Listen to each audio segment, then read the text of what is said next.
واش عشان تحكم السوبر بايكر قلنا لكم ارخص موطور تقدر تشريه بالبيرمي بلاكه كبيره هو الكيوجي 150 ماكينه انجيكسيون و 150 في الماكينه توب سبيد ديالو كيوصل حتى ل 130 كم في الساعه. كيجينا بواحد ليكليراج فول ليد، واحد اللوينات اللي ناضين فيه البيض والكحل وواحد الخضيضه. ليكليراج ديالو زواون حتى الصوت ديالو ناضي.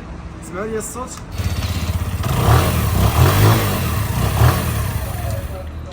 ريزيرفوار اللي كيهز 17 لتر، كونسوماسيون ديال 2.5%، يعني ما كيكونسومي والو غير تيشم اللهم بارك.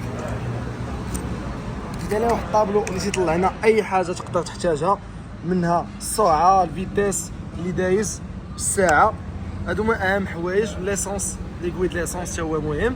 وما نساوناش الناس ديال الايفون اللي كيخوا لهم دغيا التليفون فين يشارجي التليفون ديالو. لي كوموند نورمال، عندنا كودو فار، لابيل فار، سينيالات، كلاكسون، هنايا كوب كورون و تيتريس. يجينا بسيستم فريناج ديسك قدام وديسك اللور. زيد عليها سيستم فريناج ناضي، وزيد عليها سيستم ديال فيتيس 5 فيتيس بحال موطور كبير، يعني تقدر تبدا به كاول موطور ومن بعد دوز موطور كبير تكون تعلمتي مزيان. الرويد اللي فيه عراض ما يزلقوكش في الطريق. وبالنسبه للثمن اخويا اسامه شنو نديرو؟ الثمن 18000 درهم و500. وها هي النيميرو اللي بغا يكونتاكتيني سور انستغرام اولا يتصل بيا نيشان باش حيت لكم السوبر بايكر. ودائما جديد. سمعوا لي السويش.